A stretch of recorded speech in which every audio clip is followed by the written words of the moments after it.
আমরা পদার্থের গ্যাসীয় অবস্থায় আগের ভিডিওতে যতদূর পর্যন্ত দেখেছি, আজকে তারপর থেকে শুরু করছি। আজকের আমরা শুরু করব গ্যাসের বিভিন্ন সূত্রাবলী। গ্যাসের বিভিন্ন সূত্রাবলীর মধ্যে গ্যাসের চাপ ও আয়তনের মধ্যে সম্পর্ক নিয়ে বিজ্ঞানী রবার্ট বয়েল 1662 সালে একটি সূত্র প্রতিষ্ঠা করেন। সেই সূত্রটির নাম হচ্ছে বয়েলের সূত্র, যেটি চাপ এবং আয়তনের মধ্যে সম্পর্কযুক্ত। এই সূত্রে কি বলা আছে? এই সূত্রে বলা আছে, স্থির উষ্ণতায় নির্দিষ্ট ভরের কোনো গ্যাসের ক্ষেত্রে তার আয়তন চাপের সঙ্গে ব্যস্তানুপাতে পরিবর্তিত হয়।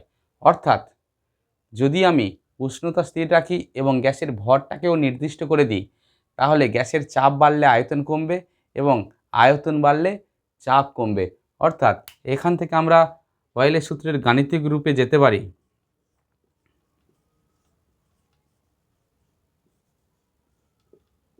যেখানে বলা হচ্ছে ভি গ্যাসের যদি আয়তন হয়, তাহলে তার চাপ যদি পি হয়, ভি ভ্যারিজিয়াস 1/p, অর্থাৎ আয়তন বাড়লে চাপ কমবে, আয়তন কমলে চাপ বাড়বে। এখান থেকে আমরা বলতে পারি সমান কে ইন্টু 1/p, অর্থাৎ সমানুপাতিক চিহ্নটা তুলতে গেলে একটা ধ্রুবক আনতে হয়। সেই ধ্রুবক কে সমান সমানুপাতিক ধ্রুবক।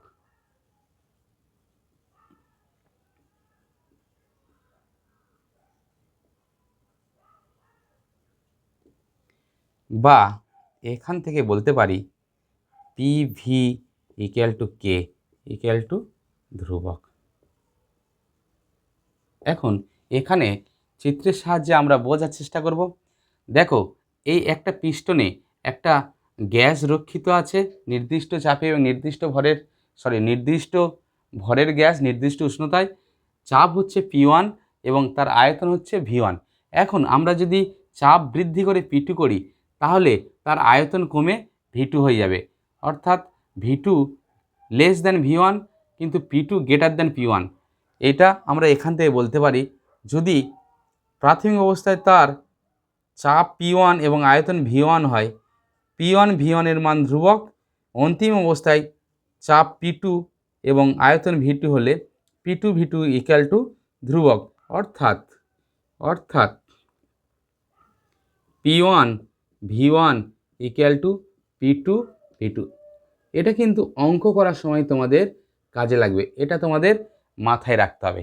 এইবারে আমরা কোথায় যাব না, বয়েলের সূত্রের প্রযোজ্যতা।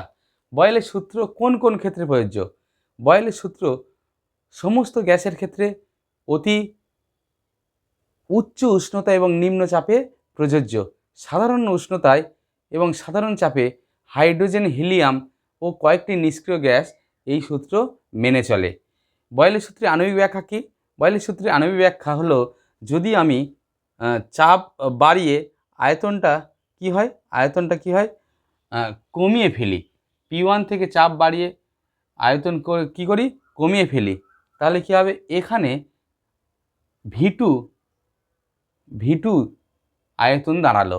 এই যে V2 আয়তন দাঁড়ালো, ছোট আয়তনের মধ্যে একই পরিমাণ গ্যাস থাকার ফলে ওই গ্যাসগুলো কি করছে না, এই পাত্রের দেয়ালের গায়ে অবিরাম ধাক্কা দেবে। এই যে পাত্রের গায়ে অবিরাম ধাক্কা দেবে, ফলে গ্যাসের চাপ কিন্তু আরও বেড়ে যাবে। আয়তন বাড়ানো হলে কি হবে, ভেতরে গ্যাসের চাপ কিন্তু কমে যাবে। দেখো, বয়েলের সূত্রটা আমরা কি আরেকবার লিখি, PV ইকুয়াল টু কে। এখন আমরা জানি আয়তন V ইকুয়াল টু ভর বাই ঘনত্ব, অর্থাৎ M/D। এই ভির জায়গায় M/D বসিয়ে দিয়ে কি পাই দেখা যাক, P into M/D equal to K, বা P into 1/D equal to K/M। দেখো, এখানে কে ধ্রুবক, M ধ্রুবক, তাহলে দুটো ধ্রুবকের ভাগফল একটা ধ্রুবক। বা P ইন্টু 1/D সমান K ড্যাশ, বা P equal to K dash into D। এখন সমান চিহ্ন আছে, সমানুপাতিক ধ্রুবক আছে। এই সমান চিহ্ন তুলতে গেলে আমার সমানুপাতিক ধ্রুবক আনতে গেলে, প্রপোর্শনাল চিহ্ন আনতে গেলে কেটা আর থাকবে না, তাহলে পি প্রপোর্শনাল টু ডি। অর্থাৎ এখান থেকে আমরা বলতে পারি ঘনত্বের সঙ্গে চাপের সমানুপাতিক সম্পর্ক, অর্থাৎ সরল সম্পর্ক। তো এই ছিল আমাদের বয়েলের সূত্রের প্রযোজ্যতা, আণবিক ব্যাখ্যা এবং অনুসিদ্ধান্ত। এই পর্যন্ত আমরা শিখলাম। এইবারে আমরা বয়েলের সূত্রের লেখচিত্রগুলো শিখব। বয়েলের সূত্রের লেখচিত্রগুলো শেখার জন্য আমরা আবার বোর্ডটাকে মুছতে হবে।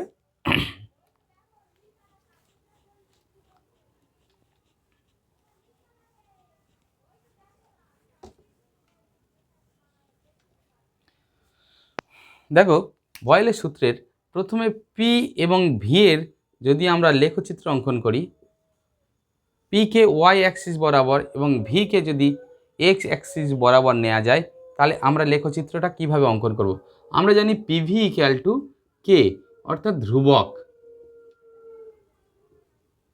অর্থাৎ পির ভ্যালু যাই হোক, ভির ভ্যালু যাই হোক, দুজনের গুণফল সর্বদা একটা ধ্রুবক হবে।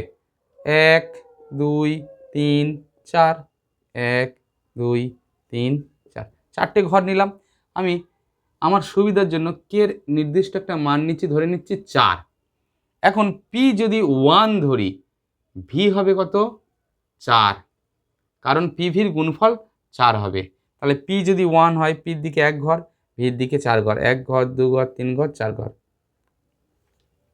এবারে পি যদি 2 ধরি, ভি হবে 2, কারণ পিভির গুণফল সবসময় 4 হবে, 2 দুগুণে 4। তাহলে পির দিকে 2, ভির দিকে 2, তাহলে এই পাচ্ছি। এই দিকে 2 ঘর, এই দিকে 2 ঘর গেলাম। এবারে পি যদি 4 ধরি, ভি হবে 1, তাহলে পি 4, 1 2 3 4, ভির দিকে 1 ঘর। এই দেখো আমরা যে লেখচিত্রটা পাচ্ছি, দেখো সমপরাবৃত্ত। এই হচ্ছে পি বনাম ভি এর সম্পর্কের লেখচিত্র। এখন পিকে ওয়াই অ্যাক্সিস ধরেছি, এখানে ভিকে ওয়াই অ্যাক্সিস ধরা যাবে। ভিকে এক্স অ্যাক্সিস ধরেছি, এখানে পিকে এক্স অ্যাক্সিস ধরা যাবে। এই গেল প্রথম লেখচিত্রটা। বুঝে নাও সবাই, আমি মুছে দিচ্ছি।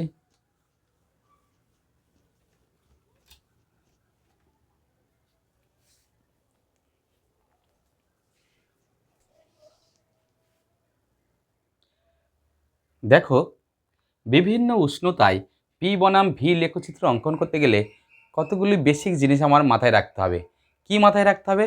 না, নির্দিষ্ট চাপে যদি উষ্ণতা বৃদ্ধি করা হয়, তাহলে কোনো গ্যাসের আয়তন সর্বদা বৃদ্ধি পায়, এবং একইভাবে যদি নির্দিষ্ট আয়তনে কোনো গ্যাসের উষ্ণতা বৃদ্ধি করা হয়, তাহলে কিন্তু গ্যাসের চাপ বৃদ্ধি পাবে, কারণ অণুগুলো পাত্রের দেয়ালে বেশি মাত্রায় ধাক্কা দেবে। সুতরাং আমরা পি বনাম ভি লেখচিত্র অঙ্কন যদি করি বিভিন্ন উষ্ণতায়, এটা ধরে নিচ্ছি T1 উষ্ণতায়, তাহলে T2 উষ্ণতায়, তাহলে কি ভির বেশি মান পাবো, পি এরও বেশি মান পাবো। অর্থাৎ পরের লেখচিত্রটা হবে এইভাবে, পরের T2তে এইভাবে লেখচিত্র কিন্তু আমরা পাবো। অর্থাৎ T3 greater than T2 greater than T1। উষ্ণতা বাড়লে ভি বনাম পির লেখচিত্রটি কিন্তু আরও উপরের দিকে সরে যাচ্ছে, ঠিক আছে। কিন্তু উপরের দিকে সরে গেলে কি হবে? লেখচিত্রের প্রকৃতি কিন্তু একই হবে।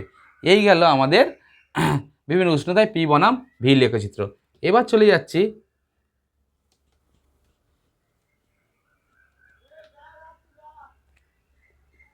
পি বনাম 1/ভি লেখচিত্র। এইবারে চলে যাচ্ছি পি বনাম 1/ভি লেখচিত্র।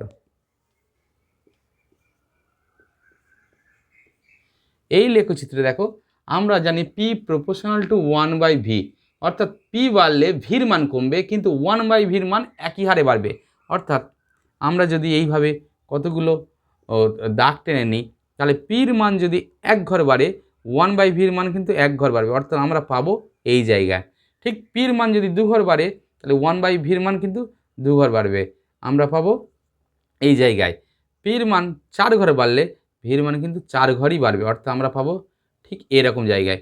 অর্থাৎ যে লেখচিত্রটি পাবো সেটা হবে মূল বিন্দুগামী একটি সরলরেখা, মূল বিন্দুগামী একটি সরলরেখা, এটা পাবো মূল বিন্দুগামী একটি সরলরেখা। একইভাবে এটা যদি ভি ধরি আর এটা যদি 1/p ধরি, কিন্তু একই ধরনের লেখচিত্র পাবো। পরের লেখচিত্রটা হচ্ছে পি বনাম পিভি লেখচিত্র। পরের লেখচিত্রটা হচ্ছে পি বনাম পিভি লেখচিত্র। ভালো করে বুঝে নাও।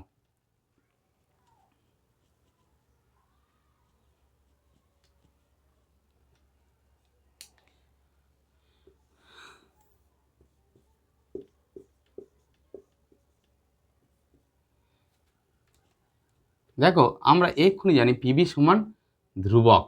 পিভি সমান কি? ধ্রুবক। অর্থাৎ পির মান যাই হোক না কেন, পিভির মান সর্বদা একই থাকবে, পিভির মান সর্বদা একই থাকবে। তাহলে ধরে নিচ্ছি পিভি কে সমান 4, তাহলে পি সমান 1 হলে পিভি সমান 4, তাহলে পি সমান 1 হলে পিভি সমান 4, পি সমান 2 হলে পিভি সমান 4, কারণ পিভির মান ধ্রুবক। পি সমান 2, পিভি সমান 4, পি সমান 3 হলে একইভাবে পিভি সমান 4, তাহলে এইটা পাবো এই। তারপরে পি সমান 4 হলে পিভি সমান 4। দেখো আমি 4 ধরেছি, তোমরা যে কোনো একটা সুবিধাজনক মান ধরতে পারো। তাহলে দেখো আমরা একটা সরল রেখা পেয়েছি, যেটা হচ্ছে আমার এক্স অ্যাক্সিসের সমান্তরাল একটা সরলরেখা। এখানেও ঠিক একই রকম উষ্ণতা বৃদ্ধি পেলে সব উচ্চ উষ্ণতায় গ্রাফগুলো কিন্তু উপরের দিকেই পাবো এবং গ্রাফের চরিত্র কিন্তু একই হবে। গ্রাফের চরিত্র কিন্তু একই হবে। এটা T1, এটা T2, এটা T3, যেখানে T3 greater than T2 greater than T1। আচ্ছা, এবারে আমাদের শেষ লেখচিত্রটি হবে লগ পি বনাম লগ পি। তো এটা কোথা থেকে পাওয়া যায় দেখি। আমরা জানি পিভি সমান কি কে, উভয় পক্ষে লগ লইয়া পাই লগ পিভি সমান লগ কে, বা লগ পি যুক্ত লগ ভি সমান লগ কে, বা লগ পি সমান minus log V plus log A. দেখো এই সমীকরণটা যদি আমি সরলরেখার সমীকরণ y equal to mx plus C এর সঙ্গে তুলনা করি, তাহলে কিন্তু আমরা কি পাবো? দেখো তাহলে আমরা পাবো একটা লেখচিত্র। এই লেখচিত্রের চরিত্রটি হবে এই রকম, ভালো করে বুঝে নাও। এইটা যদি y অ্যাক্সিস হয়, এইটা যদি x অ্যাক্সিস হয়, তাহলে একটা লেখচিত্র যার কিছুটা y এর মান আছে, অর্থাৎ এই পর্যন্ত হচ্ছে c, এখান থেকে শুরু হবে। এবারে m যদি ধনাত্মক হয়, তাহলে লেখচিত্রটা যাবে উপরের দিকে এরকম, আর m যদি ঋণাত্মক হয়, তাহলে লেখচিত্রটা যাবে এইরকম। বুঝা গেল? তাহলে ওই নিয়মে কিন্তু আমরা এখানে লেখচিত্রটি আঁকবো। দেখো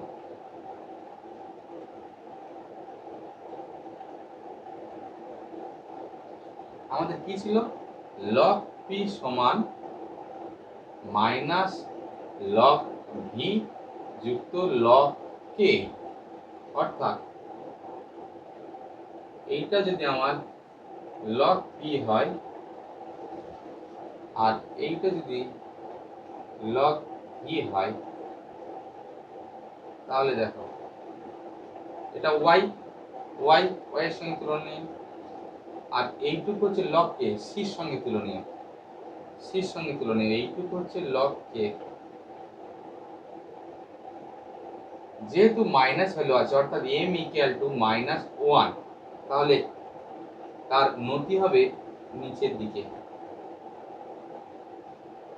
এই হচ্ছে লগ পি বনাম লগ ভি লেখচিত্র, যেখানে m সমান -1। mটা কি করে পাবো? m সমান আমরা জানি y বাই x, অর্থাৎ log P by log V. এই দুটো মান থেকে কিন্তু m এর মান আমরা পেয়ে যাব। ঠিক আছে? এই গেল আমাদের সমস্ত লেখচিত্র এবং বয়েলের সূত্রের যাবতীয় সমস্যা এবং তার